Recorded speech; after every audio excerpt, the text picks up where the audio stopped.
तो डिसेंट का the best part मुझे लगा कि यहाँ पर जो पढ़ाई होती है कंसेप्चुअल होती है, तो वो कंसेप्चुअल स्टडी आज भी मुझे काफ़ी हेल्पफुल है। जैसे कि गर्मी के कारण पानी वगैरह कम पीते थे, ऐसे इनका पैकेट सेल वॉल्यूम कम दिख रहा है, तो इनको थोड़ा डिहाइड्रेशन जैसा है।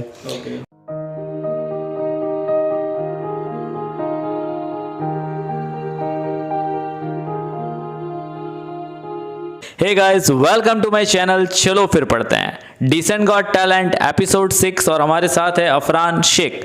सो Afran Shaikh, please welcome to decent got talent. Hello, कैसा फील कर रहे हैं आप? आई एम वेरी बहुत ही अच्छा लग रहा है सर। Hello everyone. जी, have a seat. Thank you. So Afran हमारे साथ है। डिसेंटियन कोई मौका नहीं छोड़ते हैं। 10 साल बाद जॉर्जिया से लौटे, फिर भी डिसेंट को भूले नहीं हैं, फिर मिले हैं हमारे साथ। हमारे यहाँ 10th क्लास कंप्लीट किया। टीचर एज ए टीचर का रोल प्ले किया उन्होंने, प्राइमरी को पढ़ाया और उसके बाद जॉर्जिया गए, वहाँ से पढ़ाई करके लौटे हैं और बाकी की जर्नी अफरान बताएंगे। अपना इंट्रोडक्शन दीजिए। Hello everyone, first of all thank you everyone, thank you, special thanks to you. मेरा नाम शेख अफरान है और मैंने MBBS परचेज़ किया तिब्लिसी जॉर्जिया से, और right now I am the final year student of MBBS from the Tbilisi Georgia. So Georgia से final year के स्टूडेंट है। और कब आपका कंप्लीट होना है MBBS? से ये अक्टूबर में मेरा ग्रेजुएशन है, फिर उसके बाद दिसंबर में मेरा स्क्रीनिंग एग्ज़ाम है, फिर लाइसेंस मिल जाएगा। फिर लाइसेंस मिल जाएगा और अफरान बन जाएंगे द MBBS डॉक्टर। ओके, फिर भूल नहीं जाएंगे डिसेंट को ना? नहीं। श्योर। आगे क्या गोल, क्या है लाइफ में, आगे क्या करना है? MBBS कंप्लीट होने के बाद फिर क्या प्लानिंग है? सर सोचा है कुछ स्पेशलिटी को माइंड में सेट किया है, लेकिन डिपेंड करता है आगे एंट्रेंस एग्ज़ाम वगैरह देंगे, उसके ऊपर जैसा जो मिलेगा उसमें बेटर परफॉर्मेंस देंगे। ओके। सो अफरान हमारे साथ है। अब जो भी ऐसे स्टूडेंट है जो MBBS बनना चाहते हैं, उनके लिए मेरे क्वेश्चंस होंगे। मेरा वीडियो बनाने का एक ही मोटो है, गोल है कि जो भी अपना ड्रीम पूरा करना चाहते हैं उनको एक नॉलेज मिले और एक रास्ता मिले कि कैसे उस जगह पे पहुंचना है और कैसे अचीव करना है अपने गोल को, और जो हमारे साथ है उनको एक मोटिवेशन मिले और वो और आगे अपनी लाइफ में बढ़े और एक बेस्ट पोजीशन पे पहुंचे और अपने पेरेंट्स के लिए प्राउड फील करे और अपने इंस्टीट्यूट, अपने टीचर्स को प्राउड फील कराए कि आज मैं इस पोजीशन पे हूँ। Okay, that's great. सो अब हम बात करेंगे कि डिसेंट के साथ आपका एक्सपीरियंस कैसा रहा, क्या जर्नी थी आपकी डिसेंट क्लासेस के साथ? डिसेंट से मैं जुड़ा लगभग 8 से 8, 9, 10 मैंने हाई सेकेंडरी लेवल का एजुकेशन यहीं से लिया है, और उसके बाद आफ्टर 12 मैंने 6 मंथ मैंने यहाँ पर टीचिंग दिया है। तो डिसेंट का द बेस्ट पार्ट मुझे लगा कि यहाँ पर जो पढ़ाई होती है कंसेप्चुअल होती है, तो वो कंसेप्चुअल स्टडी आज भी मुझे काफ़ी हेल्पफुल है। तो किस तरीके से, कोई ऐसा इंसिडेंट आपके साथ हुआ होगा, कैसे आप कंसेप्चुअल स्टडीज़ होती है ऐसा आप डिस्क्राइब कर पा रहे हैं? मतलब कुछ तो ऐसा इंसिडेंट हुआ होगा आपके साथ, वो डिस्क्राइब करेंगे? जी बिल्कुल। जैसे लगभग जब तक मैं 7 में पढ़ता था तो एक चीज़ें होती थी कि हमको बता दिया जाता है कि ये चैप्टर यहाँ से यहाँ याद करके आना, कल सुनाना है, बस यहाँ तक था। तो एक रट्टाबाजी कह सकते हो, और पढ़ने वाले पढ़ते थे लेकिन खुद से पढ़ पाते, लेकिन इतना कोई था नहीं समझाने वाला, पढ़ाने वाला।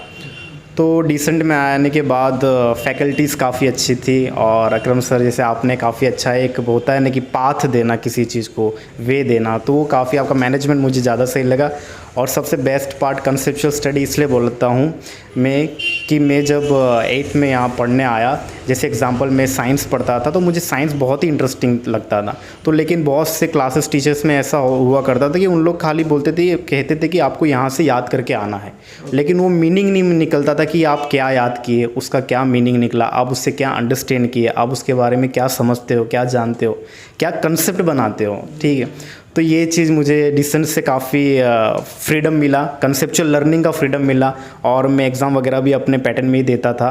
कंसेप्ट तो कोई भी लैंग्वेज में लिखो, ब्रिटिश लैंग्वेज में लिखो, इंग्लिश लैंग्वेज में लिखो, इंडियन पैटर्न में लिखो, कंसेप्ट तो सबका सेम ही होता है, खाली वे ऑफ राइटिंग अलग होता है। तो कुछ टीचर को डिट्टो चाहिए होता है, लेकिन कुछ को रियल कंसेप्चुअल चाहिए होता है, तो मुझे ये फ्रीडम यहाँ से मिला, और यही मुझे ना एग्ज़ाम 10th क्लास में भी काफ़ी हेल्पफुल हुआ और काफ़ी अच्छे मार्क्स मेरे आए थे 10th में। Okay, that's great. Thank you for being with Decent, and now we are just going to complete your MBBS. So we are happy and we are proud. All Decent की जो पूरी team है, जो family है, we are proud कि हमारे एक student MBBS करने जा रहे हैं। बहुत से ऐसे और बच्चे होंगे जो किसी पोजीशन पे पहुंच गए होंगे या कुछ बन गए होंगे बट शायद हमारे कांटेक्ट में नहीं है।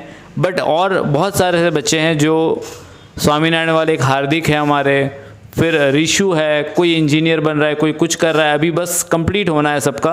और ये डिसेंट गॉट टैलेंट रुकेगा नहीं, इसी तरह चलता रहेगा, क्योंकि वो टाइम आ गया। लोग कहते हैं ना कि अपना टाइम आएगा, अपना टाइम आएगा, और हमारा टाइम आ गया है, शुरू हो गया है टाइम। और हमारे जो स्टार्स थे वो शाइन करना शुरू कर दिए हैं। उन्होंने मेहनत की और आज एक पोजीशन पे पहुंचने वाले। तो वी विश ऑल अवर डिसेंटियंस और जो और भी स्टूडेंट्स पढ़ रहे हैं, गुड लक कि आप लाइफ में कुछ बने और प्राउड फील कराए अपने पेरेंट्स को, और एक पोजीशन ले कि पेरेंट्स को ऐसा फील हो कि उन्होंने जिस तरीके से पढ़ाया आपको, कहते हैं ना कि वो खाने में कटौती कर लेते हैं, कपड़ों में, या अपनी जो भी चीज़ें हैं, अपनी जो भी उनकी ख्वाहिशें हैं उसको वो कंट्रोल करते हैं ताकि वो पैसा, वो फंड आपके पढ़ाई में वो लगा सके। और उसके बाद अगर बच्चा कुछ नहीं कर पाया तो थोड़ा सा एक उनको फील होता है, बट कहते हैं ना पेरेंट है वो आपको बता नहीं सकते हैं।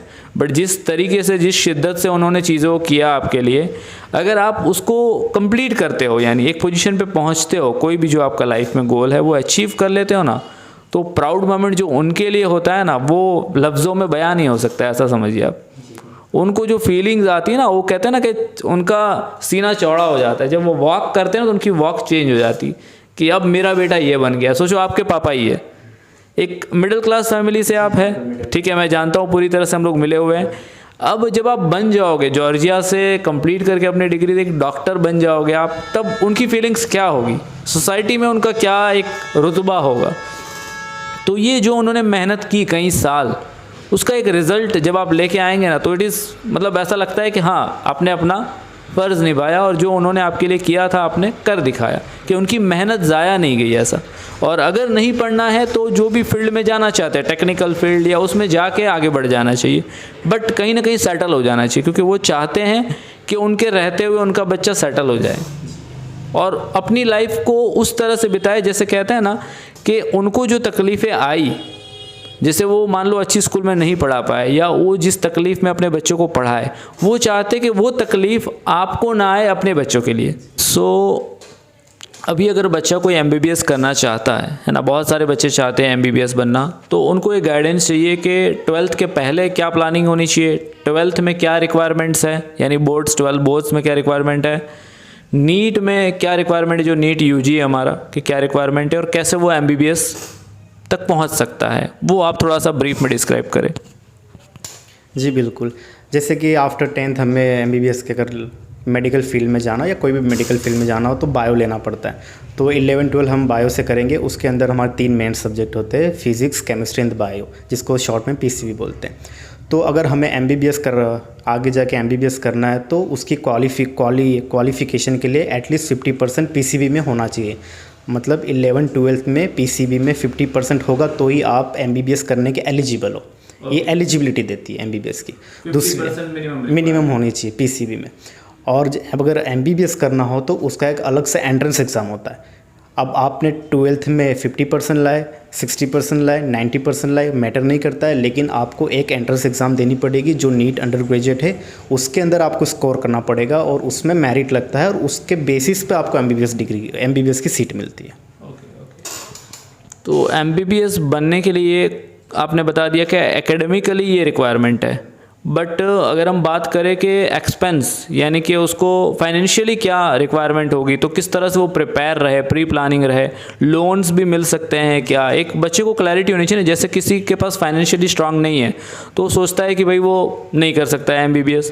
दूसरा एक बच्चा मान लो कि एवरेज है पढ़ने में, बहुत अच्छा नहीं पढ़ने में, वो सोचता है कि मैं एकेडमिकली स्ट्रांग नहीं है तो मैं MBBS नहीं कर सकता हूँ। तो उसको क्लैरिटी मिले कि एकेडमिकली क्या आपने बता दिया कि अभी ये रिक्वायरमेंट है, अब फाइनेंशियली क्या रिक्वायरमेंट है। जी बिल्कुल, देखो MBBS इटसेल्फ एक एक्सपेंसिव ब्रांच है, लेकिन कोई भी बच्चा अगर ये चाहता हो कि मुझे MBBS करना है तो कभी लो फील ना करे, क्योंकि यहाँ गवर्नमेंट की काफ़ी सीटें भी होते हैं, इतने नहीं होते लेकिन सीटें होती है, गवर्नमेंट सीट होती है।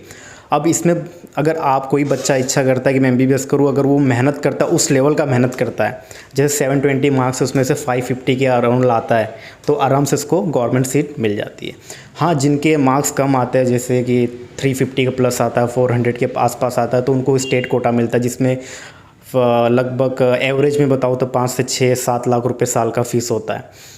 और इसमें फिर मैनेजमेंट कोटा होता है, उसमें 12 से 15 लाख साल का फ़ीस होता है। फिर एक NRI कोटा, उसमें तो काफ़ी एक्सपेंसिव होता है। तो हमें ये सब को ना ध्यान में देते हुए खाली इतना ध्यान देना कि अंडर ग्रेजुएट में कितना हम लोग अच्छा बेटर परफॉर्मेंस दे सकें नीट एग्ज़ाम की।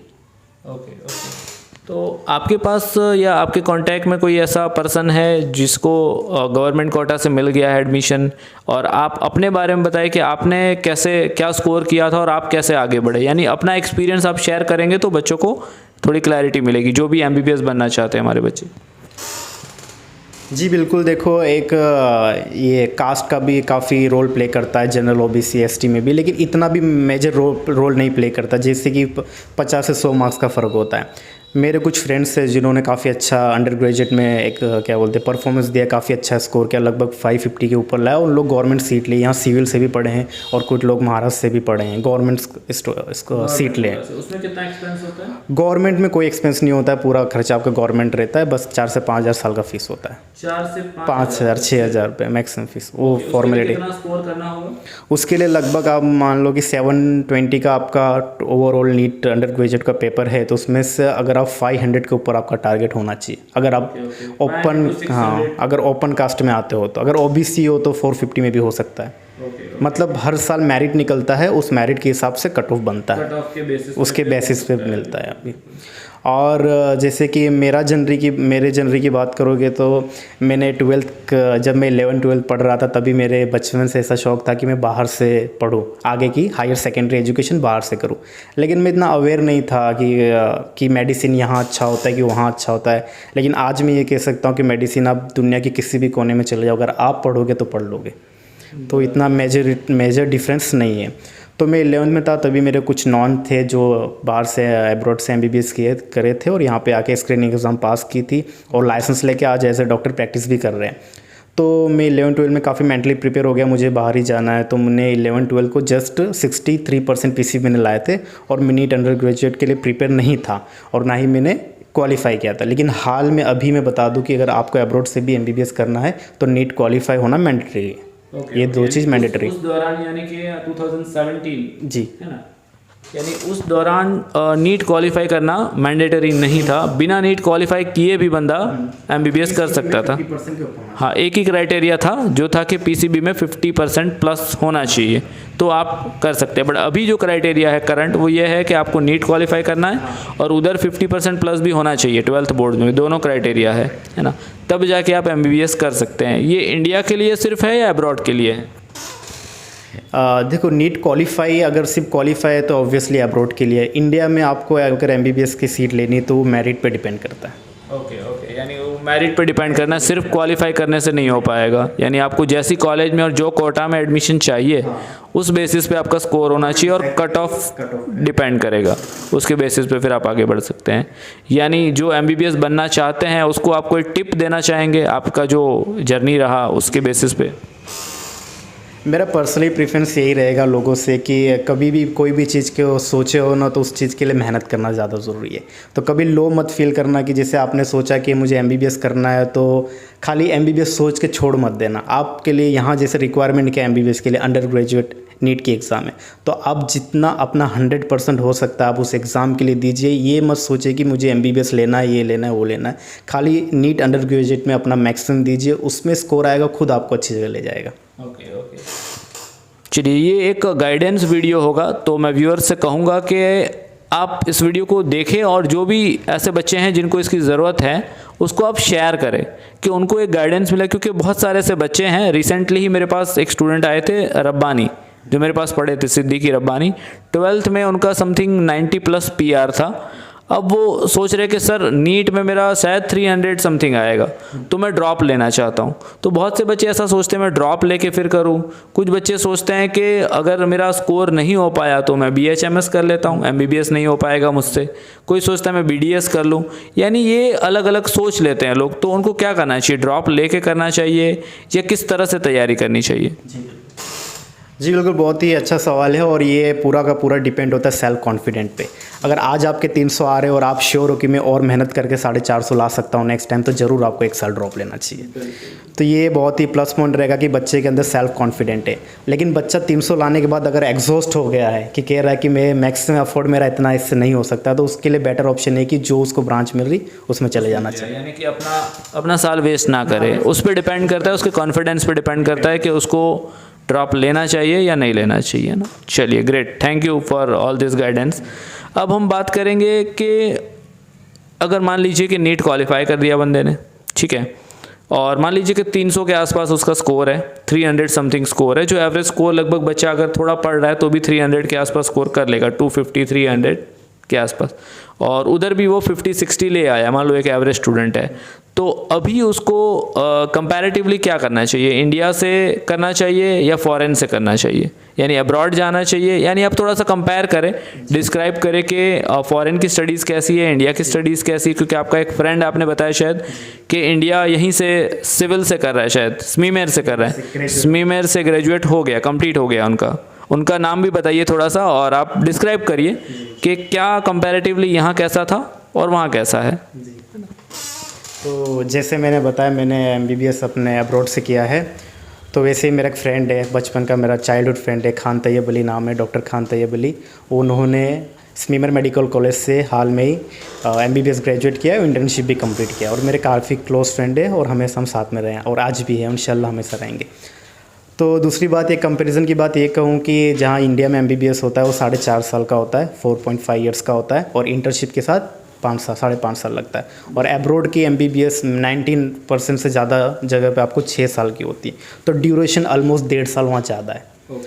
तो जिनको MBBS अगर इंडिया से ज़्यादा प्रीफर करते हैं, और देखा जाए कि अगर आप एज ए इंडियन हो और आपको इंडिया में ही प्रैक्टिस करना हो और आपको हर चीज़ से ज़्यादा सेक्रीफाइस ना करना हो, हर चीज़ अच्छे से चाहिए, तो आप इंडिया से MBBS करो तो ज़्यादा बेटर है। तो आपका 1.5 साल यहाँ बचेगा और 6 साल वहाँ पर आपका 6 साल वहाँ पर होगा अगर आपको एब्रोड से करना हो तो मेरा पर्सनल प्रीफरेंस यही है कि अगर आप नहीं आपसे हो पा रहा है नीट, इससे ज़्यादा मार्क्स नहीं मिल पा रहा है, नहीं आ पा रहे हो, तो आप क्या करो कि एब्रोड में जा सकते हो। आपके पास दूसरा दो सकते हैं, लेकिन पहला आपका मैक्सिमम एफर्ट यहाँ का रहना चाहिए। ओके, यानी आप ट्राई करें कि आप इंडिया से करें, और अगर नहीं हो पा रहा है, सपोज़ आप 300 ले आए और अब आपसे नहीं हो पा रहा है, तो आप अब्रॉड के लिए जा सकते हैं, एक ऑप्शन है हमारे पास। ओके, यानी कंपैरेटिवली आप दोनों जगह बेटर है। एक जैसा कि आपने कहा कि अगर पढ़ने वाला बच्चा है तो दुनिया के किसी भी कोने में पढ़ लेगा, है ना। ओके, सो अभी मैं ये देखता हूँ कि MBBS जो है या कोई भी डॉक्टर है, तो वाइट कोट मैं देखता हूँ, ये वाइट कोट, ये वाइट कलर डॉक्टर के लिए क्यों प्रेफरेबल है? जैसे मैं देखता हूँ कि एडवोकेट ब्लैक कोट पहनते हैं, डॉक्टर है वाइट कोट पहनते हैं। तो आप जैसे इस फील्ड में है, तो आप बताएं कि ये वाइट कोट का क्या मीनिंग है, या क्या वाइट कलर ही क्यों सेलेक्ट किया गया? देखिए, इसमें ऐसे तो कई माने निकलते हैं इसको। अगर मैं एकदम सिंपली भाषा में कहूँ तो वाइट मीन्स पीस। तो डॉक्टर एक अपने अंदर पीस मेंटेन करके पेशेंट को क्योर करता है।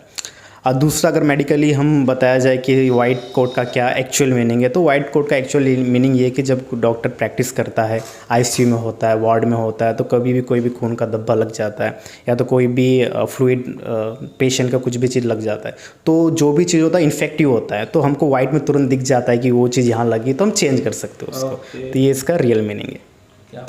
Excellent, good. अफरान से मिल के अच्छा फील हो रहा है कि अफरान मतलब कंसेप्चुअल स्टडी के बारे में बात कर रहे थे और अभी कंसेप्चुअली पढ़ रहे हैं और चीज़ों के बारे में डीप नॉलेज है, तो ग्रेट। चलिए, अच्छी बात है। ये क्वेश्चन मेरे माइंड में काफ़ी टाइम से था, तो मैंने ये चीज़ों को क्लियर किया।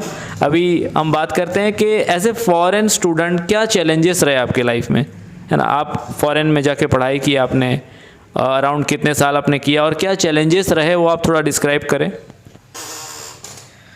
सबसे बड़ा चैलेंज तो ड्यूरेशन का रहा। कि जैसे 6 साल हमको लगातार पढ़ना है। तो एक मेंटली सेटअप हो गया था। जैसे स्टार्टिंग में हमने खूब मेहनत की, लेकिन फर्स्ट 2 साल तो मेरे काफ़ी अच्छे रहे, मेहनत करते गए। लेकिन बीच में कोविड का माहौल था, सबको स्ट्रगल करना पड़ा, उसमें हमको भी स्ट्रगल पढ़ना पड़ा। तो जैसे अब्रॉड में पढ़ते तो वहाँ काफ़ी प्रोफेसर एकदम आप पे ध्यान नहीं देंगे। जैसे कि आप हायर एजुकेशन में जाते हो तो फॉरेन में क्या होता है कि हायर एजुकेशन मतलब 90% सेल्फ स्टडी है। तो सेल्फ स्टडी बहुत मेजर रोल है वहाँ पर। तो सेल्फ स्टडी था हमारे ऊपर। तो कोविड में काफ़ी स्ट्रगल रहा। कोविड में था कि ऑनलाइन क्लासेस वगैरह चलते थे और कॉलेज तो बंद था, लेकिन अगर अच्छा डॉक्टर बनना है, अच्छा नॉलेज गेन करना है तो खुद की कंटिन्यूटी तो चालू रखनी पड़ेगी। मतलब खुद की पढ़ाई तो रखना बहुत ज़रूरी है। तो इसमें ऐसा होता है कि बाहर जाके चैलेंज ये आता है कि वहाँ का कल्चर काफ़ी डिफरेंट कल्चर है। तो एक तो एडेप्ट होना काफ़ी मुश्किल है, इतना जल्दी एडेप्ट नहीं होते। दूसरा ये कि हमको गोल की तरफ ध्यान बहुत ही कम, मतलब डिस्ट्रैक्ट होना भी ज़्यादा, डिस्ट्रैक्शन काफ़ी ज़्यादा हो सकता है। अगर आप एक मेडिकल फील्ड में हो तो आपको क्या, आपकी फ्यूचर में क्या है, कोई किसी की ज़िंदगी आपके हाथ में है, तो आपको उस चीज़ के बारे में अच्छा नॉलेज होना चाहिए, अच्छा आपको आपका बेहतर देना पड़ेगा। तो वो एक मेंटलिटी कंटिन्यू करने में काफ़ी, कंटिन्यूटी बनाए रखने में काफ़ी थोड़ा मुश्किल है, चैलेंजफुल था, मुश्किल है। तो ये चैलेंजेस आपने फेस किए। अब वहाँ पे क्या बैग्स कैरी करना होता था, या आपका रूम मतलब कैसे अलॉट होता है, या किस तरह से आप लोग शेयरिंग करके रहते हैं, क्या चीज़ें होती हैं? जैसे फर्स्ट ईयर में कहीं कोई भी फील्ड हो, कहीं भी अगर फॉरेन जाते हैं पढ़ने के लिए तो ऑलमोस्ट मैंडेटरी उनको हॉस्टल में रहा जाता है, क्योंकि हम नए कहीं भी बाहर एकदम से एक्सपोज नहीं हो सकते, क्योंकि हम उनके अवेयर नहीं है, अडेप्ट नहीं है, 2 चीज़ की कमी है। तो पहले साल तो हॉस्टल में रहा जाता है। उसके बाद ऐसा होता है कि उसके बाद हम अपना पर्सनल फ्लैट लेके रह सकते हैं। तो हम जैसे कि अकेला या स्टूडेंट तो एफोर्ड नहीं कर सकता, हर चीज़ एक्सपेंसिव होती है वहाँ पर। तो एक्सपेंसिव से मैं एक चीज़ क्लियर कर देना चाहता हूँ, जो लोग को लगता है कि अब्रॉड में सस्ता MBBS होता है तो बहुत ही गलत है। क्योंकि जितना वहाँ एजुकेशन का ट्यूशन फीस होता है उससे दुगना से तिगना वहाँ का एक्सपेंस होता है, खाली रहने का, खाने का, फ़्लाइट वगैरह और रेसिडेंसी वगैरह काफ़ी एक्सपेंस पड़ता है। तो इसके लिए मैंने कहा था कि अगर इंडिया में 1 साल मेहनत करके उतने ही एक्सपेंस में यहाँ भी हो सकता है। तो ये है। तो हम वहाँ अपना खुद का फ्लैट मतलब रेंट पे ले सके, 3-4 फ्रेंड्स मिलके फ्लैट लेके रह सकते हैं। और ज़्यादातर हम प्रीफर करते हैं कॉलेज से पास में रहें, और हम लोग पब्लिक ट्रांसपोर्ट ही यूज़ करते हैं वहाँ पर। और कॉलेज का माहौल काफ़ी फ्रेंडली होता है, प्रोफेसर्स काफ़ी फ्रेंडली होते, रूड नहीं होते, और जैसे कहूँ तो काफ़ी फ्रेंडली माहौल है वहाँ, मतलब प्रोफेसर्स और स्टूडेंट्स के। डिजिटल लेवल पे स्टडीज़ होती, जैसे हमने सुना है, जैसे मैंने भी फॉरेन विजिट नहीं किया अभी तक कभी, मैंने सुना है कि वहाँ बैग कैरी नहीं करना है आपको, सब कुछ डिजिटल है, लैपटॉप लेके जाना है, या आपके पास एक पेन ड्राइव है, बस उसी से सब कुछ है, यानी सब कुछ सॉफ्ट कॉपी में चलता है। तो इज़ इट रियलिटी? जी बिल्कुल सही सुना है आपने। जैसे हम बैग नहीं कैरी करते, छोटा सा बैग होगा या तो हाथ में हम लोग अपना एप्रॉन और एक स्टेथोस्कोप कैरी करते। वहाँ डिजिटल ऐसा होता है कि हर एक स्टूडेंट का बेस आईडी बना होता है, बेस आईडी ईमेल आईडी से अटैच हुआ होता है। तो जैसे आज प्रोफेसर ने एक टॉपिक पढ़ाया तो उस टॉपिक का जो भी मटेरियल होगा वो PDF फॉर्म में वहाँ अपलोड होगा। तो हम घर में रहें, कहीं भी रहें, किसी भी कोने में रहें, तो हम कोई भी अपना डिवाइस ले सकते हैं, गैजेट यूज़ करते हैं, लैपटॉप हो गया, टैबलेट हो गया, या तो जिनके मोबाइल से पढ़ना मोबाइल हो गया, तो अपना बेस आईडी खोल के वहाँ से डाउनलोड करके पढ़ सकते हैं। और ये तो अलग अलग फील्ड का होता है, लेकिन हमको तो पहले से ही बुक्स वगैरह दे दिए होते हैं कि आप अपना इससे ही टॉपिक्स पढ़ लीजिएगा। ओके, यानी बुक्स भी प्रोवाइड की गई थी आपको, और प्लस जो भी स्टडीज़ का मटेरियल है वो आपको PDF फॉर्म में प्रोवाइड कर दिया जाता है। Okay okay okay, great. So necessity of friend, कहते हैं कि हर एक फ्रेंड ज़रूरी होता है, तो ये फ्रेंड की क्या नेसेसिटी होती है, इसको थोड़ा हम डिस्क्राइब करें कि क्या इस फील्ड में आपके फ्रेंड्स वहाँ पे कुछ बने, वहाँ पे फ्रेंड्स कैसे थे, इंडिया में कोई आपका फ्रेंड था इसी फील्ड में कि MBBS कर रहा है और आपके साथ कनेक्ट था, और उसकी क्या नेसेसिटी होती है लाइफ में, एक फ्रेंड की क्या नेसेसिटी होती है? बहुत ही अच्छा सवाल है और बहुत ही अच्छी बात है। फ्रेंड्स होना बहुत ज़रूरी है पहली बात तो, और अच्छा फ्रेंड होना ज़्यादा ज़रूरी है। ज़्यादा ऐसे ही नहीं कि आप फ्रेंड्स तो बना लो लेकिन व्यवहार उसी से रखना जिससे अच्छा फ्रेंड हो। तो वहाँ जाने पे लगभग मुझे काफ़ी अच्छा लगा कि हर स्टेट के लोग वहाँ आए थे। तो पहली बार तो मुझे डिफरेंट कल्चर से एक्सपोज होने का मौका मिला, डिफरेंट स्टेट के लोगों से मिलने का मौका मिला, और काफ़ी अच्छे मैंने वहाँ फ्रेंड सर्कल बनाए।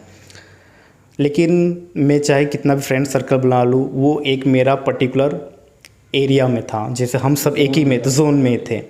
अब एक फील्ड में कह सकते हो कि आप भले जैसे 4 स्टूडेंट से 5 स्टूडेंट आप एक ही फील्ड एक ही जगह पढ़ रहे हो, लेकिन हर कोई आपकी तरह सेम इंटरेस्टेड नहीं होता है। तो आप अगर सीरियस हो आपको गोल को लेके, तो आपका कुछ ऐसा फ्रेंड, एक ऐसा फ्रेंड होना चाहिए जो आपके साथ सेम फील्ड में हो और सेम इंटरेस्ट रखता हो। तो जैसे मैंने कहा कि हाँ, डॉक्टर खान तैयब हमारे साथ बचपन से रहे हैं। तो डॉक्टर खान तैयब इंडिया से स्मीमेर से पढ़े हैं और मैं वहाँ से पढ़ रहा था। तो उनका काफ़ी मेन रोल रहा है मेरी लाइफ में। जैसे मैं अब्रॉड से पढ़ता था तो मुझे क्लिनिकल एक्सपोजर का इतना नॉलेज नहीं रहता था, तो वो काफ़ी चीज़ें मेरे से शेयर करते थे, कुछ चीज़ें मैं भी उनसे शेयर करता था। तो एक शेयरिंग बनी रहती थी, एक ही फील्ड में एक फ्रेंडशिप की। हमारी ज़्यादातर मेडिकल की ही बातें होती है और आज भी होती है, तो वो काफ़ी एक एडवांटेज देता है हमको और आगे भी देता रहेगा। क्या यानी एक अच्छा दोस्त होना बहुत ज़रूरी है, और वो भी स्पेशली कहते हैं ना, एक ट्यूनिंग दोस्त हम बनाते हैं। रिश्ते तो गॉड बना के भेजता है, बट दोस्त हम बनाते हैं, तो उसमें हमारी ट्यूनिंग होती है और कनेक्शन होता है कि हम सोचे और सामने वाला समझ जाए, प्लस हमारे फील्ड से कनेक्ट हो रहा हो तो हम उनसे क्वेश्चन कर सकते हैं, डिस्कस कर सकते हैं, और एक आप नॉलेज लेते थे। यानी फ्रेंड से आपकी सिर्फ गप्पे नहीं मारते थे, आप बातों में चीज़ों का नॉलेज लेते थे और एक दूसरे को शेयर करते थे। यहाँ का नॉलेज आप अब्रॉड का उनको देते थे और इंडिया से जो भी नॉलेज उनको मिल रहा था वो आपको दे रहे थे। यानी आप एक कह सकते हैं कि बैलेंस बना के चल रहे थे और काफ़ी अच्छा नॉलेज आपने गैदर कर लिया है। गुड। सो इस बार हमने स्क्रिप्ट बनाई है पूरी कि कोई भी क्वेश्चन मिस ना हो, और हमारे जो स्पेशल गेस्ट हैं उससे हम हर चीज़ पूछ ले। जो भी क्वेश्चंस हमने रखे हैं वो इस बेसिस पे रखे हैं कि व्यूअर के सारे पॉइंट्स क्लियर हो जाए। जैसे हमने फाइनेंशियली क्लियर किया, एकेडमिकली क्लियर किया, कैसे बनना है, क्या करना है चीज़ों को। और फिर भी अगर आपको लग रहा है कि कुछ छूट रहा है या इस वीडियो में कुछ चीज़ें हैं जो हम इसको इम्प्रूव कर सकते हैं, नेक्स्ट टाइम बेटर कर सकते हैं, तो आप कमेंट बॉक्स में ज़रूर लिखें, विल इम्प्रूव अवर वीडियो। अब हम बात करते हैं द मेजर पेरेंट्स जिन्होंने हमको यहाँ तक पहुँचाया। पेरेंट्स का क्या सपोर्ट था, क्या रोल था आपकी लाइफ में, आपका एमबीबीएस बनने में कैसे चीज़ें हुई। जैसे आपने जब डिसाइड किया होगा या प्लान किया कि जॉर्जिया जाना है, आपको जॉर्जिया से एमबीबीएस करना है, तो क्या एक्सपेंस लग गया आपको और कैसे आपने किया चीज़ों को, कैसे आपको पता चला कि आप इस कंसल्टेंसी से कर सकते हैं, या आपने कैसे किया, जॉर्जिया जाने का प्लान कैसे हुआ और क्या एक्सपेंसेस हुए। जैसे आपको भी पता ही है कि मैं मिडिल क्लास से आता हूँ, तो मिडिल क्लास के लिए ये होता है कि कम से कम एक्सपेंस में अच्छा से अच्छा एजुकेशन। तो मेरे फैमिली का काफ़ी मेजर रोल रहा, सपोर्ट रहा, स्पेशली मेरे पापा का सपोर्ट रहा है। तो जैसे मैंने कहा कि मुझे ये चीज़ करना है, ये चीज़ पढ़ना है, तो उन्होंने कभी क्वेश्चन नहीं किए। हाँ, उन्होंने राह दिखाया, तो उन्होंने कहा था यहाँ 1 साल कोटे में चले जाओ, यहाँ पढ़ लो, यहीं प्रिपरेशन कर लो। लेकिन मैं मेंटली प्रिपेयर नहीं था, तो मैंने ज़िद की नहीं मुझे वहाँ जाना, तो उन्होंने मना नहीं किया था। और दूसरी बात, एक श्योरिटी थी कि मेरे कुछ फ्रेंड्स वहाँ से पढ़ के आए थे, ग्रेजुएट हुए थे, लाइसेंस भी मिला, प्रैक्टिस भी करे, तो मेरे पास एक श्योरिटी थी कि वहाँ भी अच्छी पढ़ाई होती। तो ये सोच के मैंने काफ़ी ये बात रखी फैमिली के सामने, और मेरे फैमिली ने काफ़ी सपोर्ट किया। और मैं लोगों से भी यही कहूँगा कि किसी बच्चे की कामयाबी में पहला हाथ उनके माँ बाप का ही होता है। तो कभी भी बच्चे को लो मत फील कीजिए। वो आपके ख्वाहिश के हिसाब से तो नहीं कर सकता, लेकिन ज़रूरी नहीं कि वही करे, लेकिन वो ज़रूर कर लेगा जिसके वो काबिल होगा। तो आप इसके काबिलियत को ना छुपाएं, उसको सपोर्ट करें। और आज के जनरेशन में सबसे ज़्यादा मेंटली कोई डिप्रेस है तो स्टूडेंट्स है। तो प्लीज़ पेरेंट्स के लिए मैं यही कहूँगा कि आप बच्चों को ज़्यादा लोड ना दीजिए। वो खुद ही अपने में काबिल इंसान है, बस उसको उसके मेहनत कर रहा दिखाते रहिए, सपोर्ट करते रहिए। क्या बात है, बहुत बड़ी बात कह दी आपने। और एक मेजर जो प्रॉब्लम अभी चल रही है इंडिया में वो आपने बताई, क्योंकि हम देखते हैं कि 10th का रिज़ल्ट आता है और कुछ बच्चे सुसाइड कर लेते हैं, नीट का रिज़ल्ट आता है बच्चे सुसाइड करते हैं, कुछ एक्शन ले लेते हैं, कुछ ना कुछ कर बैठते हैं, कोई नस काटता है, कोई कुछ ना कुछ अपने आप को हार्म पहुंचाने की करता है कोशिश। तो इसकी मेजर जो रीज़न है, कहीं ना कहीं मैं कह सकता हूँ टीचर्स, पेरेंट्स या फैमिली, कहीं ना कहीं का प्रेशर होता है उसके ऊपर, और एक्सपेक्टेशन होती है कि इतना तो आना ही चाहिए। जैसे राहुल ने इतना ले आया तो मेहुल क्यों नहीं ला सकता है, या उसका बाजू वाले का बच्चा आता है। जैसे रिजल्ट आता है ना, तो मैं देखता हूँ कि पेरेंट्स पहले बाजू वाले का रिजल्ट देखते, ओह इसका इतना आया, जो रिजल्ट हाथ में उसको नहीं देखते हैं, और उसको कंपेयर नहीं करते हैं कि मान लो टर्म 1 में ये स्कोर था, टर्म 2 में ये किया, या 9th में बंदे का ये स्कोर था, 10th में उसने इतना इंप्रूव किया खुद को। मान लो वो 45% ही लाया, बट वो 9th में अगर 38 या 40 पे था, अभी 45 पे आया, मतलब वो इम्प्रूव कर रहा है। तो ना कि दूसरों से कंपेयर करे, अपने बच्चे का इम्प्रूवमेंट खुद ऑब्जर्व करे और उसको गाइड करे कि बेटा ये चीज़ों में तुमने अच्छा किया, यहाँ और बेटर कर सकते हो, और उसके लिए आप क्या फैसिलिटी और क्या चीज़ें दे सकते हो उसको अच्छा बनने में, वो आपको देखना है। यानी मान लो उसको कोई गैजेट की ज़रूरत है तो गैजेट प्रोवाइड कर सकते हैं आप, तो गैजेट प्रोवाइड करिए। मान लो उसको कोई अच्छी स्कूल में पढ़ने की ज़रूरत है, आपको लगता है कि यहाँ से बेटर कर सकता है, कोई अच्छे कोचिंग की रिक्वायरमेंट है, तो उसको उस चीज़ में सपोर्ट करे और आगे बढ़ने के लिए प्रेरित करे, तो वो आगे बढ़ पाएगा और लाइफ में कुछ बन पाएगा। ना कि उसको आप डीमोटिवेट करें कि ये तो पढ़ता ही नहीं है, ये तो कुछ कर ही नहीं सकता लाइफ में, तो वहीं वो ख़त्म हो जाएगा। उसका माइंडसेट बन जाता है कि अरे यार मेरे से कुछ नहीं होगा, छोड़। तो ये मेरा पर्सनल एक्सपीरियंस है, ऐसा मैं कहूँगा कि मतलब ऐसा मैंने देखा हूँ, काफ़ी पेरेंट्स को डील करता हूँ, तो ये मेरा एक राय था, अपना एक सजेशन था। एज ए स्टूडेंट आपको लगता है ये सही है? जी सर, बिल्कुल सही है कि ओवरऑल गोल क्या, इंसान को कामयाब होना है बस। तो बच्चों पे प्रेशर ना दिया जाए तो अच्छा है, वो खुद ही एक कामयाब है। सबसे मेन चीज़, जैसे मैंने एक ही चीज़ को दोहरा रहा हूँ बार बार, कि मेंटल स्टेबिलिटी बहुत ज़रूरी है। बच्चा मेंटल स्टेबल नहीं रहेगा तो आगे कैसे बेस्ट देगा, और वो मेंटल स्टेबिलिटी पूरा का पूरा डिपेंड करता है कि कौन से एनवायरनमेंट पे है। अगर आप टॉक्सिक एनवायरनमेंट रखेंगे तो ऑब्वियसली उसको बहुत ही हार्मफुल होगा। Okay, great. अब पेरेंट्स के सपोर्ट की बात तो हो गई, एक्सपेंस आपने नहीं बताया कि लगभग कितना एक्सपेंस लग गया, अप्रॉक्स कुछ बताएंगे? और जॉर्जिया ही क्यों सिलेक्ट किया? अब्रॉड जाने के लिए बहुत सारे कंट्रीज़ है, but why Georgia only? Comparatively क्या आप कहेंगे?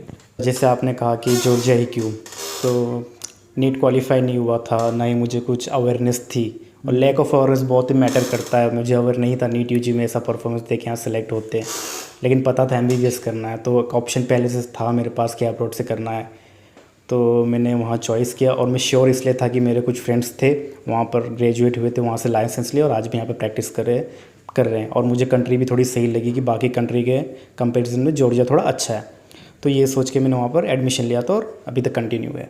दूसरी बात ये कि एक्सपेंस की बात कहते हैं कि एक्सपेंस अगर MBBS की एवरेज एक्सपेंस निकाला जाए, इधर आप फॉरेन से करें, इंडिया से करें, इंडिया के मैनेजमेंट कोटा या फॉरेन का डायरेक्ट प्राइवेट सीट, लोन दोनों का लगभग 40 to 50 लाख का एक एवरेज है।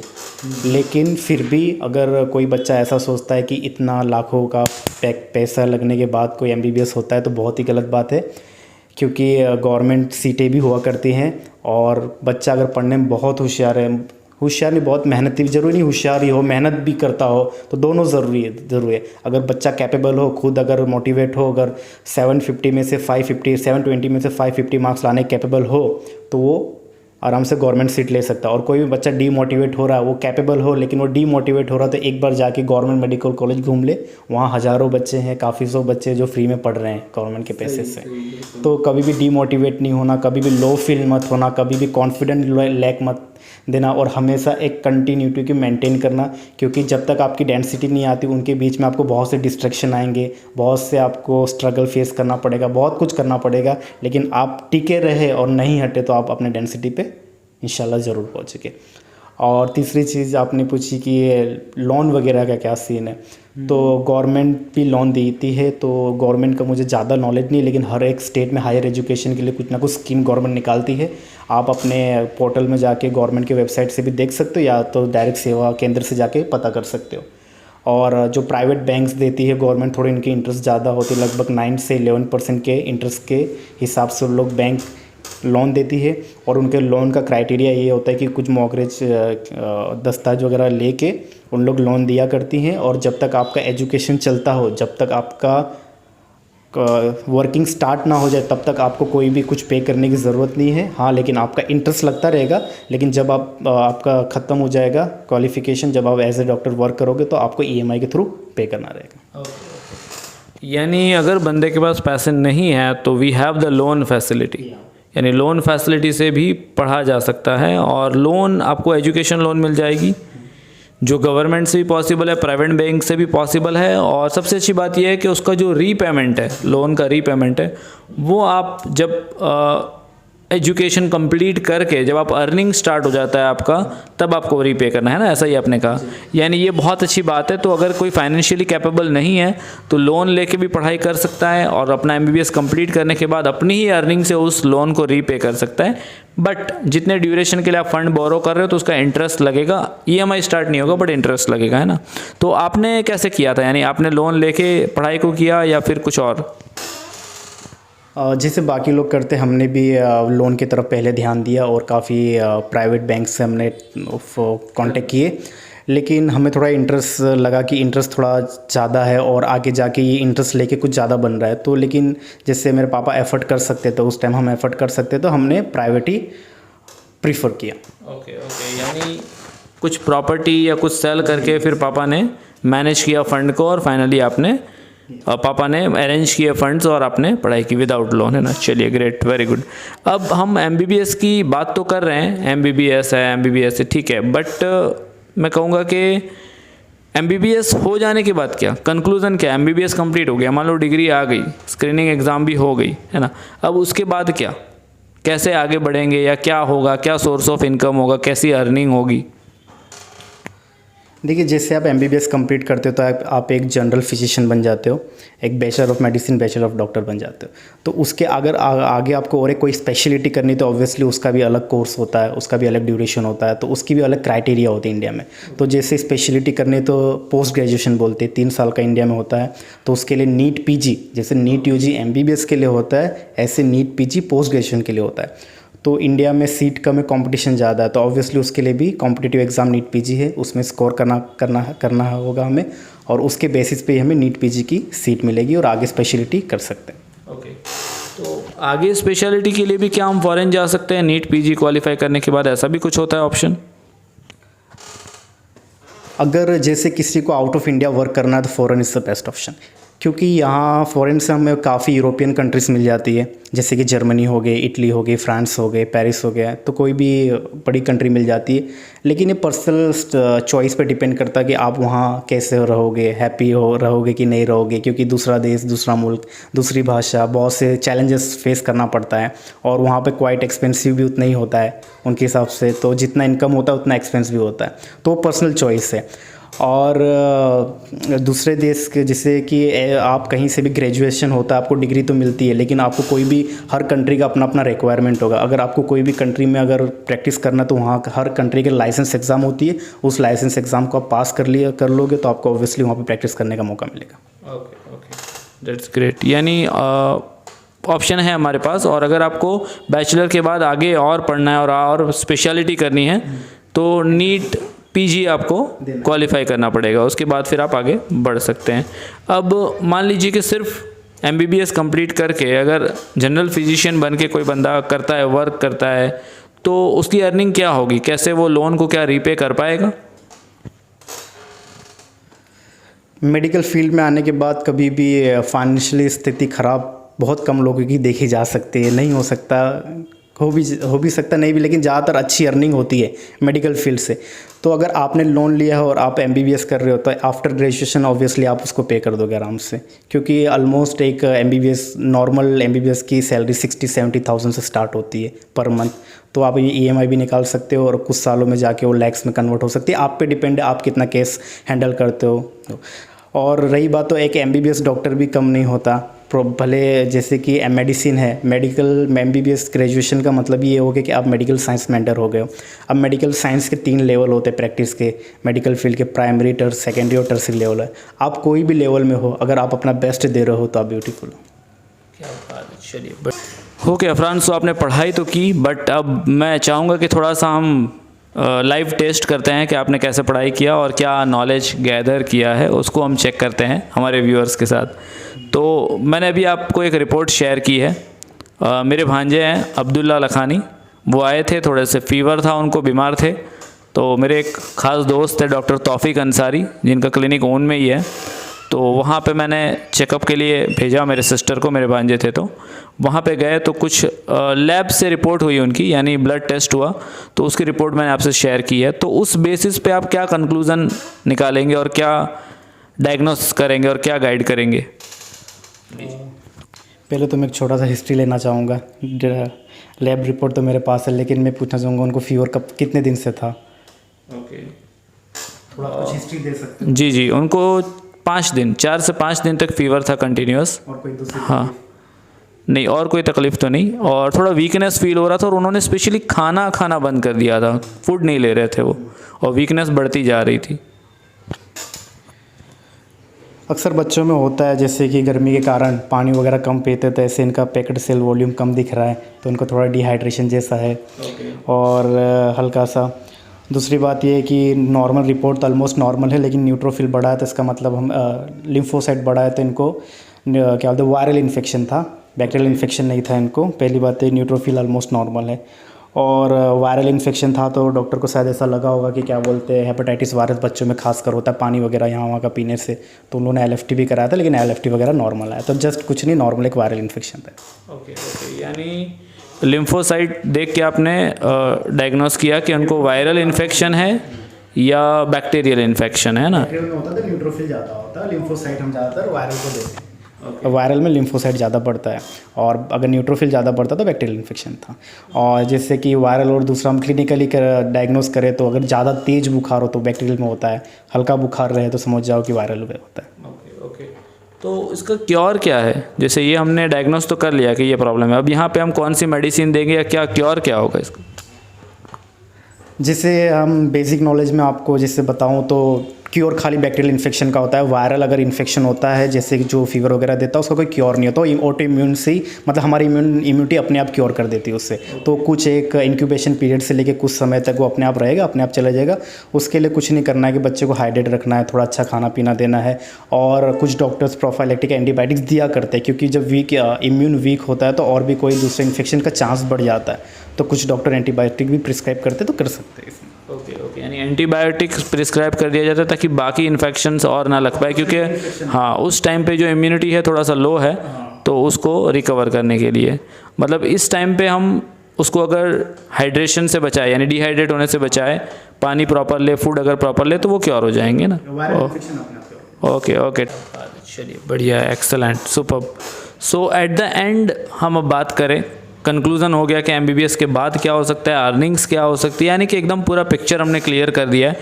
बट स्टिल व्यूअर को अगर माइंड में कोई क्वेश्चन रह जाता है तो you can ask in the comment box, उस क्वेश्चन के भी आंसर हम देंगे अपने नेक्स्ट वीडियो में। तो आप कमेंट बॉक्स में कमेंट करें, हम क्लियर करेंगे उस क्वेश्चन को भी और आगे बढ़ेंगे। सो फाइनली MBBS के बारे में तो बातें हो गई, अब आप क्या टिप देना चाहोगे? कुछ 2 लाइन में कुछ कहना चाहोगे बच्चों को, कोई टिप देना चाहोगे? मैं यही कहना चाहूँगा कि कोई भी पढ़ाई ख़राब नहीं होती, और कोई भी सक्सेस ज़ाया नहीं जाता। आप जैसे मैं डॉक्टर विकास दिव्य कीर्ति को थोड़ा फॉलो करता हूँ, तो उनका एक कहना है कि पढ़ाई करने से भले कुछ हासिल हो ना हो, लेकिन एक अच्छा इंसान तो आप ज़रूर बन जाओगे। तो कोई भी चीज़ अगर आपको हासिल करना हो, कोई भी चीज़ सक्सेस आपको पाना हो, तो लाइफ में एक कंटिन्यूटी वर्ड है, उसको फॉलो करना बहुत ज़रूरी है, क्योंकि आप अपने मंजिल से पहुंचने से पहले बहुत से रास्ते में आपको डिस्ट्रैक्शंस आएंगे, बहुत सा स्ट्रगल आएगा, और बहुत से ऐसे पाथ आएगा जहां आप गिव अप करना चाहोगे, और उस समय जिसने गिव अप नहीं किया और जो लगातार उस लाइन में बनता रह गया, वही आगे जाके सक्सेस होगा। क्या बोले, यानी कंटिन्यूटी, अगर समराइज करें एक वर्ड में तो कंटिन्यूटी बहुत ज़रूरी है, जिस भी फील्ड में आप हैं और जिस भी काम को आप कर रहे हैं, तो कंटिन्यूटी बहुत इंपॉर्टेंट है। तो आपको डिसेंट क्लासेस की कंटिन्यूटी कैसी लगी? 8 साल पहले आप यहाँ पढ़ के निकले 10th के बाद, और 10th कंप्लीट करके जब आप हमारे नए सेंटर में आए तो आपको कैसा फील हुआ और क्या लगा? डिसेंट का काफ़ी एक अच्छा चीज़ लगा तो मुझे कि बाकियों से काफ़ी यूनिक है और काफ़ी अपडेटेड है, और आज के बच्चों के डिमांड के हिसाब से वर्क करता है, तो ये काफ़ी अच्छा लगा मुझे। Okay, thank you so much Afran, thank you for coming in our show decent got talent. Thank you, nice to meet you.